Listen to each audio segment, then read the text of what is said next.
This has to stop because it's jail or body bag at this point. So this probation violation hearing starts with the defendant trying to explain how things went wrong yet again. But once Judge Aquilina looks at the history, the excuses, and the danger of where all of this is headed, the hearing turns into something much heavier. Watch how direct she gets with the choices that are in front of him. My name is Dan. This is the Courtroom Files. Can you hear me, sir? Yes, ma'am. All right, very good. This is docket 24-651FH, People of the State of Michigan versus William Benjamin Peterson. Counsel, your appearance for the record. Good morning, Your Honor. APA Bart Buxton on behalf of the people of the state of Michigan with probation. Agent Michael Province on behalf of Agent Stephen Green for probation. Good morning, Your Honor. Jacob Sarts, the fourth Assistant Public Defender, here on behalf of Mr. Peterson. Mr. Peterson is present at the podium. He's standing to my right. Thank you, sir. Please raise your right hand. Do you swear or affirm the testimony you're about to provide will be the truth, whole truth, and nothing but the truth, and the comes of perjury?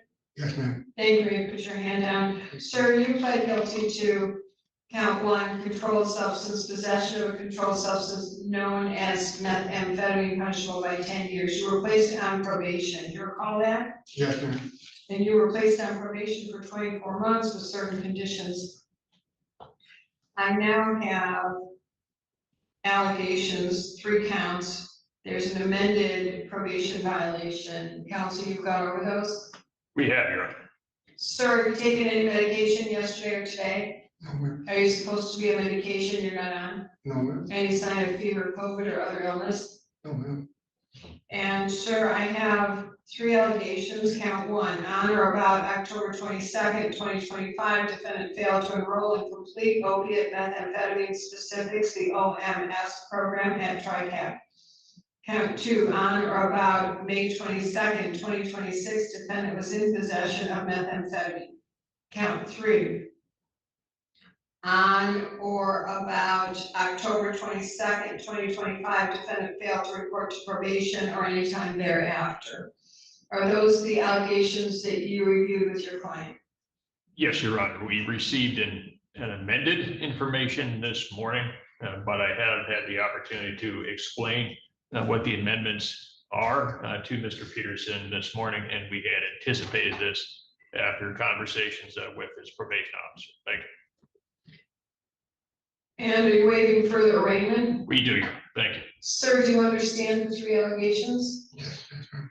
And is it your intention to plead to those? Yes, ma'am. And you're doing so of your own free will? Yes, ma'am. No one forced, threatened, or coerced you? No, ma'am. Your Honor, I would note this is going to be a plea to count 1 and to count the added amended count of absconding on 10/22/2025. As it relates to count 2, Your Honor, that depiction, the allegations of possession, Mr. Peterson has a pending matter at the 54A I District Court. see. Is that, That is correct, Your Honor, and it's currently set for preliminary examination on June 11th. all right, so that'll be, count 2. I'm simply going to strike count 2. Thank you, Your Honor. It's a bit redundant to have this here and then come up, so we'll deal with all of that if and when it comes up. Thank you. Sir, you'll be pleading to count 1 and count 3, is that correct? Yes, ma'am. And you're pleading of your own free will Yes, ma'am. after you spoke with your attorney Yes, ma'am. and you've been satisfied with the representation of your attorney? Yes, ma'am. And counsel, are you also the attorney in the pending matter? Yes, Your Honor. Myself and Vita Tessman-Rothstein. Thank you. Thank you. Sir, as to count 1, on or about October 22nd, 2025, failure to enroll and complete the OMS program, opiate methamphetamine specific program at TRICAP, how do you plead? I'm guilty. And as to count 3, on or about October 22nd, 2025, failure to report to probation then and any time thereafter, how do you plead? Guilty. Did anyone force, threaten, or coerce you to plead? No, ma'am. And sir, you understood the terms and conditions of probation? What I was told, I kind of heard that they're going to turn me the other one. That I can plead guilty to the other ones. I can get help. I want help. Sir, wait a minute. Can you just start over, but I'm asking if you understood the terms and conditions of probation? Yes, Okay, and you understood that you needed to complete any programming that I ordered, yes, ma'am. and you failed to complete the OMS program. Yes, ma'am. And you also failed to report to probation since October 22nd, 2025. Yes, ma'am. All right, was there anything that prevented you, like a hospitalization? I'll say this way, Sir, you have to just enunciate, the court is not understanding you. I'm sorry, I'm trying to tell you what I think I need, if that's what you're asking. That's not what I'm asking. Okay. Is there anything that prevented you? Is there anything that stopped you from complying with these orders, like were you in the hospital? No, ma'am. All right. I find defendants pleas been freely, voluntarily, knowingly, and understanding we may also find if there are sufficient grounds by preponderance of the evidence, his own admission to enter counts 1 and count 3, count 2 is dismissed. May we go to sentencing? Yes, please, Your Honor. What is the recommendation of probation? Your Honor, probation recommends the defendant's probation be revoked and he be sentenced to 365 days jail in the Ingham County Jail. Credit for 73 days served.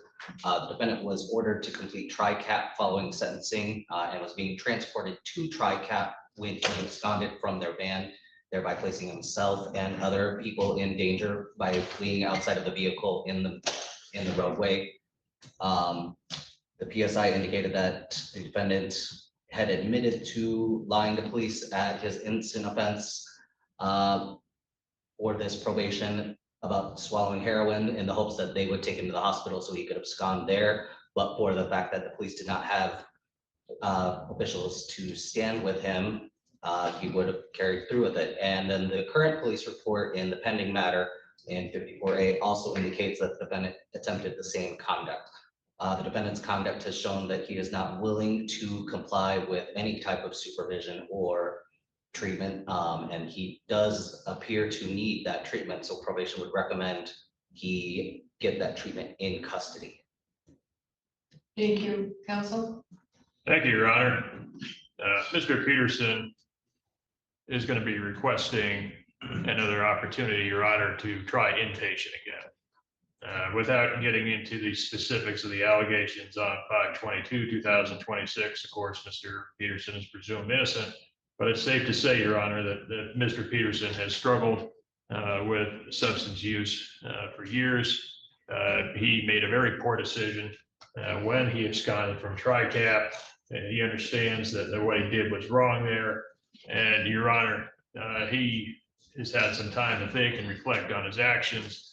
And he realizes now that he really needs the help at this point. We are attempting to negotiate a possible plea deal for him on the pending charges, Your Honor. Our goal would be to see if we might be able to work out a resolution that would potentially allow him an opportunity to pursue rehab on that file. So simultaneously with this, Your Honor, I would respectfully request that Your Honor give him another opportunity here to try rehab, whether it's inpatient or outpatient. Mr. Peterson is a skilled tradesman. He was working. He can reestablish those connections in the community. He's an older gentleman. He's in his mid-50s and he's at a crossroads in his life. The addiction, unfortunately, Your Honor, is something that he has really struggled with. So respectfully, Your Honor, I certainly understand the probation's position on this, but having Mr. Peterson just sit in jail with the limited treatment options available at Ingham County Jail, which there are treatment options available for him, and that's to the jail's credit. But respectfully, Your Honor, perhaps Mr. Peterson, if given an opportunity, and will be successful this time if he goes into TRICAP or Bear River or something a little more intensive, Your Honor. Thank you. Sir, what would you like me to know? Okay, yes, I do have a problem with methamphetamine. I've been having problems with that. It's a really good program. I talked to a couple people and it's like Bear River. I just hear a lot of people go to Bear River, don't even want to come back here. They're doing really good there. That's why I'd like to go there. and whatever, go to rise, because I never had my own house, or nothing like that, I live with people, and that's been my problem too. I don't know how to go about it, I heard rise is a good thing to go to, and I just want to better myself, for myself, or not anybody else, just for myself. So I can get back by it, I'm, like you said, I'm older, I'm 54 years old, and I'm pretty much over this going to jail. And I just want to better my life, and I'm ready to do it one way or another, that's how I want it, that's my ambition. Did you want something added? Your Honor, I just wanted to state, as far as the defendant's willingness to go back to treatment, as previously stated, the police report from May indicated that he was attempting to do the same thing of absconding. I got it. As far as treatment programs, the OMSP program at TRICAP is the best for him, and the defendant failed to even make it to the facility to do so. Thank you. On behalf of the people. I would agree with probation, Your Honor, given Mr. Peterson's history. He's been to jail 7 times at this point, and it looks like he's been to prison once, based off my brief review of the PSI. This has been a drug issue he's been dealing with for many years. We attempted to try and get him help going to TRICAP, and he fled it during transport. So I would agree with probation, Your Honor. Thank you. Anything further on behalf of the client? Nothing further, Your Honor, thank you. Sir, it looks like from your own admission in the pre-sentence investigation report, you had one real job. The rest, you just do odd jobs to probably get your next fix. You also have had, let me see, 8 children, and you've not provided for them. So the mothers of these children, and I'm sorry, I understand you lost one child. The mothers of these children have been solely providing, and then one of the mothers, you lost your child into the system because she was also using drugs. Yes. Sir, at what point do you realize that your addiction isn't just affecting you, it's affected your family, your community? I haven't, it's hard out there when you get out and then you hang out. People saying people come hang out with you, and I don't want them to hang out, you know, I don't really need more friends out there. I need help, and I don't know how to go about it. And that treatment and stuff, and that's all I want is, you know, I can take care of my children. I'm proud to have my kids come over to my house for Christmas and stuff like that. If I have a house, I don't have a house now for my kids even come see me, so it's kind of embarrassing. You know, and I try to take care of my kids best I can. I give money when I can. You know, I give money to my. When you climb in bed with a woman and there's a potential baby and you did that 8 times, you think about the house then, not after you're addicted and the kids are out there without a dad. Yeah. You're a little bit late to the story here, sir. Yeah, I know. And then you have a sibling that you lost through an accidental overdose. You've been using, probably you lost that job through poor attendance because of addiction, because you had a really good job. We tried to treat you and you didn't want that. You didn't change your life in terms of hanging around the same old people. They come around, you're buddies with them, and you get the next high. You've been in front of a judge 19 times. I have 19 offenses. Now granted, some things were dismissed, but you have, you know, assault. There's lots of charges here, sir. I can't, and most of them are drugs and drug-related things. We tried. The only one who didn't try is you. Sir, I am giving you, I could send you to prison, but what I'm gonna do is give you 365 days jail, revoke probation unsuccessful, 73 days credit while you're in jail. You'll be seen by medical. You will be part of AA, NACA, whatever treatment programs we have. And I don't know in the jail if they have any trade school or education available, but you should complete CATS, any trade school they offer, any housing information. Do you even have a social security number or ID? Yeah, I don't have an ID. I have an ID in 10 years. I mean, I shut off from jail. Well, where you tell the jail that before you leave, you need to have an ID that they can help with that, okay? Yes. Or social security, whatever they can do, okay? Yes. No earned release, no tether release, no trustee status. Sir, You said it yourself, you're too old for this, and we've got yet another count coming up. I don't know what I'll do with that. But this has to stop, because it's jail or body bag at this point. Or prison or body bag. I don't see the middle road, because it doesn't seem that you really want it. You want to talk fast, you want everybody to believe you, as they always have since you were probably a teenager. They just believe what you have to say. I don't believe it. I deal in evidence, and the evidence is you need a whole lot more help, and you're not willing to put in the time and give up your old friends and your old life, because some part of you really enjoys it, and you're just getting by. No more getting by. Let's get sober and live the life God gave you, because otherwise, he's gonna take it from you. I don't know what you're gonna see to him, or say to him when you see him. What are you gonna say? I'm sorry I wasted my life? Have you ever thought about that? No, ma'am. Every child is born to greatness. You still have an opportunity to achieve greatness if you want it. I do, ma'am. Then prove it, sir. I deal in evidence. I prove.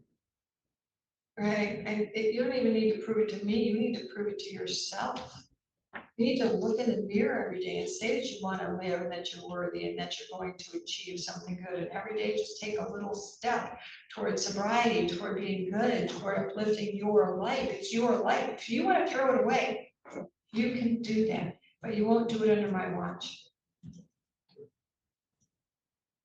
You have 42 days to appeal and to request appellate counsel. Do you acknowledge receipt of this form, sir? Do you have a form in your hand? Yes, That is your notice of your appellate rights. Do you acknowledge receipt? okay, Have you received the forms? yes. Thank you. Thank you. That's all for the record. Okie dokie, friends. So a little while ago in the chat, Eric, one of our resident Canadians, asked why people stand for the jury if it's supposed to be a jury of their peers, and wouldn't that assume equality? And there was some takes on that in the chat. Let me give you mine real quick. I think more than anything, it's a sign of respect, no different than if you were going out to dinner with some people and you arrived at the table before them, and then they arrive and you stand to greet them.